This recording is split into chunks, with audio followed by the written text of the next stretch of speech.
Iran supreme leader ఖమేనీకి big shock అని చెప్పాలి. ఇరాన్పై ఖమేనీ పట్టు కోల్పోతున్నారా అంటే అవునని అనిపిస్తుంది. 15 రోజులుగా ఇరాన్ అట్టడుగుతోంది. తమకు ఖమేనీ పాలన వద్దంటూ తీవ్ర స్థాయికి చేరింది ప్రజల తిరుగుబాటు. దేశవ్యాప్తంగా ఆందోళనలు కొనసాగుతున్నాయి. ఆందోళనలు అణచివేసేందుకు నిరసనకారులపై కాల్పులు జరుపుతున్నారు. కాల్పుల్లో ఇప్పటికే దాదాపు 500 పైగా మృతి చెందినట్టుగా తెలుస్తుంది. క్షతగాత్రులతో ఆసుపత్రులు నిండిపోతున్నాయి. ఇంటర్నెట్పై ప్రభుత్వం బ్లాకౌట్ విధించింది. అయినా ఏమాత్రం ఆందోళనలు తగ్గలేదు. ఇరాన్ అల్లర్లపై అమెరికా స్పందించింది.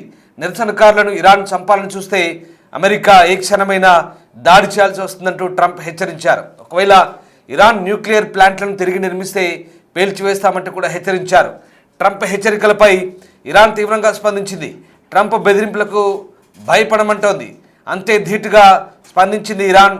తమ దేశ పరిస్థితులపై అమెరికా ఇన్వాల్వ్ అయితే తాము అమెరికా ఎయిర్ బేస్ను టార్గెట్ చేయడంతో పాటు ఇజ్రాయెల్పై కూడా దాడులకు సిద్ధమంటూ ఇరాన్ హెచ్చరిస్తోంది. ఈ నేపథ్యంలో ప్రస్తుతం పశ్చిమాసియా మళ్ళీ అట్టడుగుతోంది.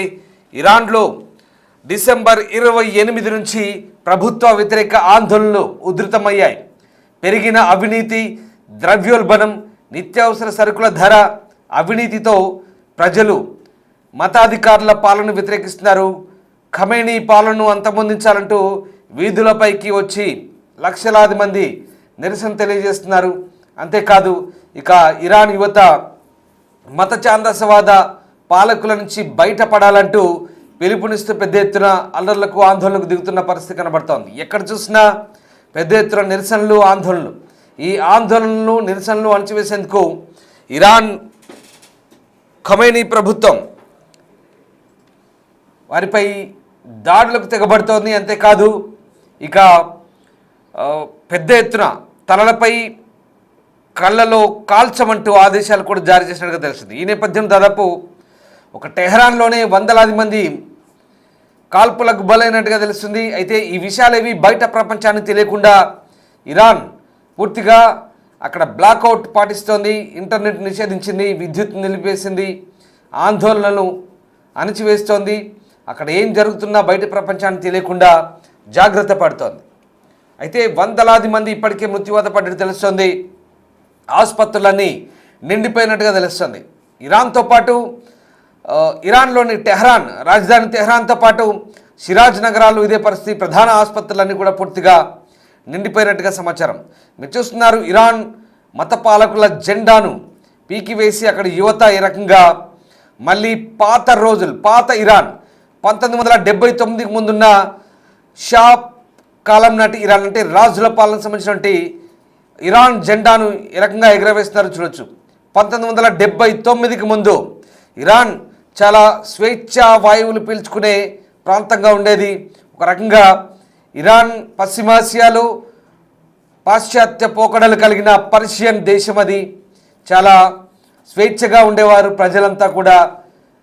వాళ్ళకు నచ్చిన బట్టలు వేసుకొని లేదా నచ్చిన విధంగా ఉండేవాళ్ళు. కానీ 1979 తర్వాత ఎప్పుడైతే ఇస్లామిక్ రెవల్యూషన్ వచ్చిందో దాంతో ఇస్లామిక్ రిపబ్లిక్ ఆఫ్ ఇరాన్గా మార్చి ఇమామ్ ఖోమెనీ అలాగే ఆయన వారసులు అప్పటి నుంచి దశాబ్దాల కాలంగా పరిపాలిస్తూ మత ఛాందసవాదులుగా ముద్రపడి కఠినమైన ఆంక్షలు విధిస్తూ ప్రజలను ఒక రకంగా భయాందోళనకు గురిచేస్తూ, హింసకు, ఒత్తిడికి గురిచేస్తూ పరిపాలిస్తున్నారు. దీంతో ప్రజలు తిరుగుబాటు మొదలైందని చెప్పాలి. ఇప్పుడు 1979కి ముందున్నటువంటి చివరి రాజు షా ఎవరైతే ఉన్నారో ఆయన కుమారుడు రెజా పహ్లావి కూడా అమెరికా ప్రవాసం నుంచి తిరిగి వస్తానంటున్నారు. ప్రజలను తిరుగుబాటుకు ప్రోత్సహిస్తూ ఇప్పటి మతాధికారుల పాలనపై మరింత తిరుగుబాటుకు సిద్ధం కావాలంటూ ఆయన అమెరికా నుంచి పిలుపునిస్తారు. మరోవైపు అమెరికా నిరసనకారులకు, ఆందోళనకారులకు మద్దతు తెలుపుతోంది. వాళ్ళ స్వేచ్ఛా స్వాతంత్రం కోసం పోరాడుతున్నారని, వాళ్ళను ఇబ్బంది పెట్టినా, హింసించినా ఇరాన్ ప్రభుత్వంపై దాడులు చేస్తామంటూ అమెరికా హెచ్చరిస్తోంది. అయితే మరోవైపు అమెరికా హెచ్చరికలను ఇరాన్లోని ఖమేనీ ప్రభుత్వం తీవ్రంగా పరిగణించింది. పార్లమెంట్ అత్యవసరంగా సమావేశమై ఇరాన్, ఇజ్రాయెల్ అమెరికాలపై దాడులకు తాము కూడా సిద్ధమంటూ ప్రకటించింది. ఒకవేళ తమపై దాడి చేస్తే అమెరికా ఎయిర్ బేస్లను, ఇజ్రాయెల్ ప్రావిన్స్లను టార్గెట్ చేసుకుంటామని చెప్తోంది. మరోవైపు మీరు ఆ దృశ్యాలు చూడొచ్చు. ఇరాన్లోని యువత ఇమాం ఖొమైనీ పోస్టర్లను కాల్చివేసి దాంతో సిగరెట్లు కాల్చుకుంటున్నారు ఇరాన్ యువత. ఒకసారి ఆ దృశ్యాలు చూడొచ్చు. ఇది ప్రస్తుత పరిస్థితి. ఎంత వ్యతిరేకత ఉందో ఇరాన్ మతాధికారుల పాలనలో, ప్రజలు ఎంత విసిగిపోయారో ప్రస్తుతం మనకు ఆ దృశ్యాలు అద్దం పడుతున్నాయి. పూర్తిగా మత ఛాందసవాదంతో కూడిన పరిపాలన, చాలా దారుణమైన ఒత్తిడి, నిర్బంధం, హింస. దీంతో ప్రజలంతా కూడా తిరుగుబాటు చేస్తున్నారు. అంతేకాదు పూర్తిగా కరెన్సీ పతనమైంది. ఇరాన్ రియాల్ పూర్తిగా పతనమైంది. అమెరికా డాలర్తో పోలిస్తే 14 మిలియన్లు, అంటే దాదాపు ఒక రియాల్ విలువ 14 లక్షల, ఒక డాలర్తో పోలిస్తే 14 లక్షల ఇరాన్ రియాల్స్. ఎంత దారుణంగా పడిపోయిందో మనం చూడొచ్చు. దీంతో పూర్తిగా పతనావస్థకు చేరుకుంది. నిత్యావసర ధరలు అమాంతం పెరిగిపోయాయి. అవినీతి పాలన, అలాగే ఓవైపు మత ఛాందసవాదుల వేధింపులు, ఇవన్నీ తట్టుకోలేక ఇరాన్ యువత, ఇరాన్ ప్రజలు రోడ్లపైకి వస్తున్నారు. టెహ్రాన్, రాజధాని టెహ్రాన్, అలాగే మరొక ప్రధాన నగరమైన షిరాజ్, ఈ ఏరియాల్లో భారీగా నిరసనలు వెల్లువెత్తున్నాయి. దాదాపు 59 పైగా నగరాల్లో ఇరాన్ వ్యాప్తంగా ఎక్కడికక్కడ రోడ్లపైకి జనాలు వస్తున్నారు. భారీగా గుమిగూడి నిరసన తెలుపుతున్నారు. దానికి సంబంధించిన దృశ్యాలు మనం చూస్తున్న దృశ్యాలు కేవలం కొద్ది దృశ్యాలు మాత్రమే, అంతకు మించి జరుగుతోంది. ఇవన్నీ బయట ప్రపంచాన్ని తెలియనియట్లేదు. అక్కడ ఇరాన్ ప్రభుత్వం చాలా దారుణంగా ఉంది సిచ్యువేషన్. ఇరాన్ అట్టుడికిపోతోంది, ఇరాన్ తగలబడుతోంది. ఇది నిజమే. ఎందుకంటే ఇరాన్లో పరిస్థితులు పూర్తిగా దారుణంగా తయారయ్యాయి. ఇరాన్లో ఒక రకంగా పరిస్థితులన్నీ కూడా పూర్తిగా భిన్నంగా మారిన నేపథ్యంలో ప్రస్తుతం ఇరాన్లో చాలా దారుణమైన పరిస్థితులు కొనసాగుతున్న సిచ్యువేషన్ మనకు కనబడుతూ ఉంది. ఇక దీంతో ఇరాన్ సుప్రీం లీడర్ ప్రస్తుతం పట్టు కోల్పోతున్నట్టుగా మనకు అర్థమవుతుంది. డిసెంబర్ 28 నుంచి ఈ ప్రాంతం అంతా కూడా అట్టుడుకుతున్న నేపథ్యంలో ప్రస్తుతం ఈ సిచ్యువేషన్ అంతా కూడా మనకు కళ్ళ కట్టినట్టుగా కనిపిస్తుంది. కొన్ని వీడియోలు మాత్రమే బయటకు వస్తున్నాయి. ఇక తీవ్ర సంక్షోభం ఎదుర్కొంటుంది. నిత్యావసర వస్తువుల ధరలు, ఆహార పదార్థాల ధరలు ఆకాశాన్ని అంటాయి. ద్రవ్యోల్బణం అయితే 50% పెరిగింది. సామాన్యులు బ్రతకడమే కష్టంగా మారింది ఇరాన్లో. ఇక ప్రస్తుతం ఇరాన్ ప్రభుత్వ వ్యతిరేక ఆందోళనలు తారాస్థాయికి చేరుకున్న నేపథ్యంలో వాటిని అణచివేసేందుకు ఇంటర్నెట్ విద్యుత్ సరఫరాలను అక్కడ ప్రభుత్వం నిలిపేసి ఉక్కుపాదం మోపుతున్నప్పటికీ ప్రజలు ఎక్కడా వెనక్కి తగ్గడం లేదు. టెహ్రాన్ వీధుల్లో జనం పోటెత్తడంతో పరిస్థితి ఉద్రిక్తంగా మారింది. ఒకసారి ఆ దృశ్యాలు చూద్దాం.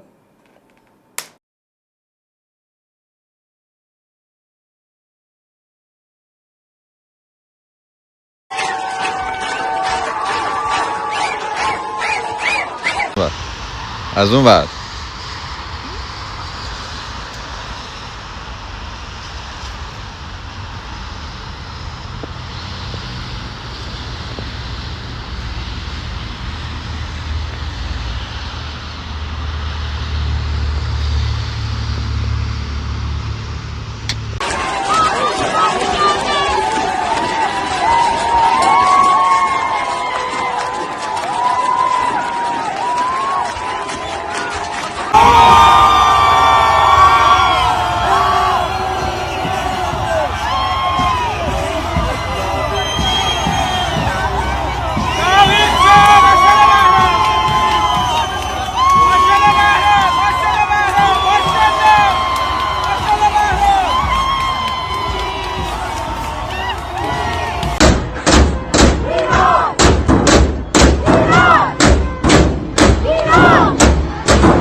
టెహ్రాన్కే పరిమితం కాలేదు. రష్త్, తబ్రీజ్, షిరాజ్, టెహ్రాన్ ఇలా అనేక ప్రధాన నగరాల్లో ఇరాన్ అంతా కూడా అట్టుడికిపోతుంది. అయితే ఇవన్నీ కూడా దేవునికి వ్యతిరేక ఆందోళనలు. వాళ్ళందరికీ ఉరిశిక్షలు వేస్తామంటూ అక్కడ అటార్నీ చెప్తున్నాడు. చూడండి వీళ్ళ మత ఛాందసవాద స్టేట్మెంట్లు. ఇది 2026 ఇంకా ఇలాంటి మత ఛాందసవాద వ్యాఖ్యలతో పిచ్చి ప్రేలాపనతో దేశాలను పరిపాలిస్తామంటే ప్రజలు చూస్తూ ఊరుకోరు. ఆ నిర్బంధాన్ని ఎవడు సహించడు. కాలం మారుతోంది. ఒకప్పటి మత ఛాందసవాద పరిస్థితులను ఇవాళ తాలిబన్లే పూర్తిగా మారిపోయారు. ఇరాన్ పాలకులకు ఏం రోగం వచ్చిందో అర్థం కాని పరిస్థితి. ఇంకా దారుణం, హిజాబ్ కనుక తీసేస్తే కొట్టి చంపితే ఆ దేశంలో 2022లో ఎంత అల్లర్లు చెలరేగాయో మీకు తెలిసిందే. ఈ మత ఛాందసవాదంతోనే చేతులారా ఆ దేశాలను నాశనం చేసుకుంటున్నారు. పిచ్చి నిబంధనలు, పిచ్చి రూల్స్. ప్రపంచం మారుతోంది కానీ వీళ్ళు మారట్లేదు. ప్రజల్ని హింసిస్తూ పాలన చేద్దామంటే ప్రజలు చూస్తూ ఊరుకోరు. ఇదిగో ప్రస్తుతం ఇలాంటి పరిస్థితి ఉంది ఇరాన్లో. అందుకే ఇతర దేశాలు జోక్యం చేసుకుంటున్నాయి. ఇప్పుడు అమెరికా కలిసి వస్తుంది. ఇరాన్లో ఆయిల్ నిల్వలు ఉన్నాయి. ఇరాన్ ఆయిల్ నిల్వలు ఉన్నాయి కాబట్టి ఇరాన్ను కట్టడి చేస్తే ఖచ్చితంగా దారికి వస్తారంటూ అమెరికా తన సొంత ప్రయోజనాలు కూడా ఆలోచించుకుంటుంది. ఇక్కడే ఇతర దేశాలకు అవకాశం ఇచ్చినట్టు అవుతుంది. కొంతమంది ఇదిగో కేవలం ఇక్కడితో ఆగట్లేదు. ఇరాన్ ఇస్లామిక్ బ్రదర్హుడ్ పేరుతో హెజ్బుల్లాను, అలాగే సిరియాలో అటు హెజ్బుల్లాను, ఇటు హమాస్ను, వీలైతే పాకిస్తాన్ను భారత్కు వ్యతిరేకంగా ఇస్లామిక్ బ్రదర్హుడ్ పేరుతో వీళ్ళంతా కూడా ప్రేరేపిస్తున్నారు, పెంచి ప్రోత్సహిస్తున్నారు. టర్కీ వీళ్ళు కలిసి పిచ్చి ప్రేలాపనలు. ఈ మత ఛాందసవాదంతోనే పూర్తిగా దేశాలన్నీ నాశనం చేసుకుంటున్నారు. ఇవాళ పశ్చిమాసియా అంతా కూడా పూర్తిగా అట్టడుగుతుంది. మీరు సౌదీ తీసుకోండి, దుబాయ్ తీసుకోండి, అభివృద్ధి వైపు పయనిస్తున్నారు. అలాగని వాళ్ళ నిబంధనలు వాళ్ళకు ఉన్నాయి. చాలా పకడ్బందీగా పరిపాలించుకుంటున్నారు, స్వేచ్ఛ వాణిజ్యం చేసుకుంటున్నారు, స్వతంత్రంగా ఉంటున్నారు, చాలా డిసిప్లిన్గా ఉంటున్నారు. కానీ వీళ్ళ దగ్గర ఉన్న పిచ్చి నిబంధనలు అక్కడ లేవు. చాలా దారుణంగా వ్యవహరిస్తున్నారు. అందుకే ఏ దేశమైనా పిల్లిని కూడా గదిలో బంధిస్తే పులవుతుందంటారు. అదే జరుగుతోంది ఇరాన్లో. పూర్తిగా అక్కడి ప్రజలు తిరగబడుతున్నారు. ఖొమైనీ వారసుల పాలనకు వ్యతిరేకంగా 79లో ఎప్పుడైతే ఇస్లామిక్ రెవల్యూషన్ స్టార్ట్ అయిందో అప్పటి నుంచి వీళ్ళ అరాచకాలకు, వీళ్ళ అనుచరుల పరిపాలకుల దౌర్జన్యాలకు అంతే లేకుండా పోయింది. దీంతో ప్రజలు తిరగబడుతున్నారు. ఇప్పుడు 79 ముందు ఉన్నటువంటి షా కాలం ఏదైతే ఉందో, రాజుల కాలాన్ని తిరిగి తీసుకురావాలనుకుంటారు. అప్పటి ఏదైతే ప్రభుత్వాలున్నాయో ఆ కాలాన్ని మళ్ళీ తిరిగి తీసుకురావాలంటే ఇప్పుడు కోరుతున్నారు. అందుకే రజా పహ్లావి తాను మళ్ళీ తిరిగి వస్తానంటూ అమెరికా నుంచి స్టేట్మెంట్లు ఇస్తున్నాడు. ఇది ప్రస్తుతం ఇరాన్లో ఉన్న పరిస్థితి. అయితే మరోవైపు మేకపోతు గాంభీర్యాన్ని ప్రదర్శిస్తుంది ఇరాన్. అమెరికా కనుక దాడి చేస్తే అమెరికా బేస్లను టార్గెట్ చేస్తాం, ఇజ్రాయెల్ టార్గెట్ చేస్తామంటోంది. కానీ అక్కడ ప్రజల మద్దతే లేదు. అది మాత్రం గమనించారు. చూడండి ఎంత దారుణంగా ఉందో. విద్యుత్ నిలిపేశారు, ఇంటర్నెట్ నిలిపేశారు. పూర్తిగా అంధకారంలో మగ్గుతోంది, అట్టడుగుతోంది. అయినప్పటికీ కూడా ప్రజలు ఎక్కడ ప్రస్తుతం తగ్గట్లేదనే మనకు అర్థమవుతుంది. ఈ రకంగా 2022 నాటి మహాసామిని ఉద్యమం తర్వాత మళ్ళీ దేశంలో అతిపెద్ద ఆందోళన ఇవనే చెప్పవచ్చు. సో ఆ రకంగా ప్రస్తుతం చేజారిపోతుంది. కానీ ఇప్పుడు ఎంతున్న తాజా సమాచారం ప్రకారం ఇక ఇరాన్పై దాడికి యుఎస్ సిద్ధమవుతున్నట్టుగా తెలుస్తుంది. అమెరికా జోక్య నేపథ్యంలో మరోవైపు ఇజ్రాయెల్ కూడా అలర్ట్ అయింది. ప్రభుత్వానికి వ్యతిరేకంగా ఇరాన్లో నిరసనలు తీవ్రమవుతున్న వేళ ఇప్పుడిక ఆ దేశ రాజధాని తెహ్రాన్తో పాటు దేశవ్యాప్తంగా సుప్రీం లీడర్ అయతుల్లా అలీ ఖొమైనీకి వ్యతిరేకంగా ప్రజలు చేస్తున్న నిరసనలకు మద్దతుగా అమెరికా అధ్యక్షుడు ట్రంప్ ఇప్పుడు ఇక రంగంలోకి దిగే అవకాశం కనిపిస్తుంది. ప్రస్తుతం ఇరాన్పై దాడి చేసి ఇరాన్ పాలకులను గద్దెదించే అవకాశమే కనిపిస్తుంది. మొత్తం మీద ఏదేమైనా ప్రస్తుతం ఇరాన్లో పరిస్థితి అస్సలు బాగాలేదు. అక్కడ ఉన్నటువంటి వివిధ దేశాల ప్రజలు కూడా తిరిగి వచ్చేందుకు అక్కడ ఉన్నటువంటి ఇతర దేశాల రాయబార కార్యాలయం నుంచి కూడా ఇప్పటికే హెచ్చరికలు జారీ అవుతున్నట్టుగా తెలుస్తోంది. మొత్తం మీద ఇరాన్ పార్లమెంట్ హై అలర్ట్ అయి ఇటు ట్రంప్పై ఏదో తాము కూడా దాడులు చేస్తామంటూ స్టేట్మెంట్లు ఇచ్చినప్పటికీ ప్రస్తుతం అయితే సిచ్యువేషన్ అట్లా లేదని కనిపిస్తుంది మనకు. సో మొత్తం మీద సిచ్యువేషన్ చేయి దాటిపోతుంది. పూర్తిగా తమ వైపు దృష్టి పెట్టిన మాపి మీది మీరు చూసుకోండి అంటూ ట్రంప్కు ఇరాన్ హెచ్చరిస్తున్నప్పటికీ కూడా ఎక్కడా ట్రంప్ తగ్గినట్టు కనిపించట్లేదు.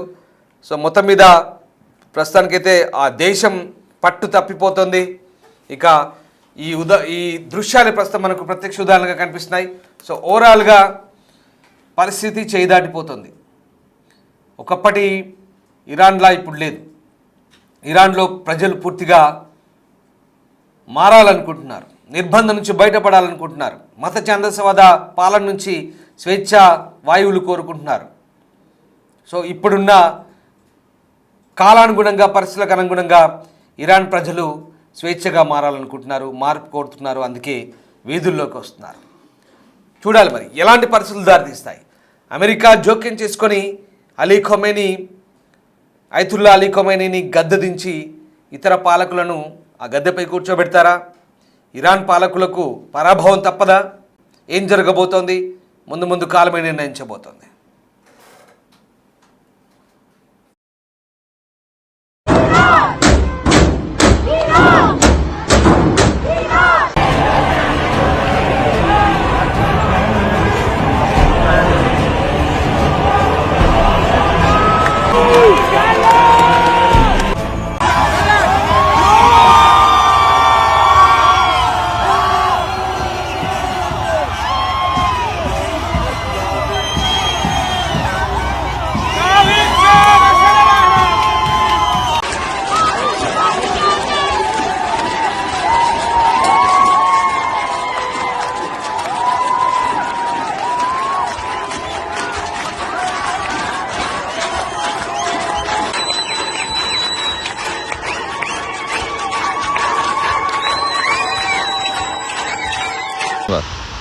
از اون ور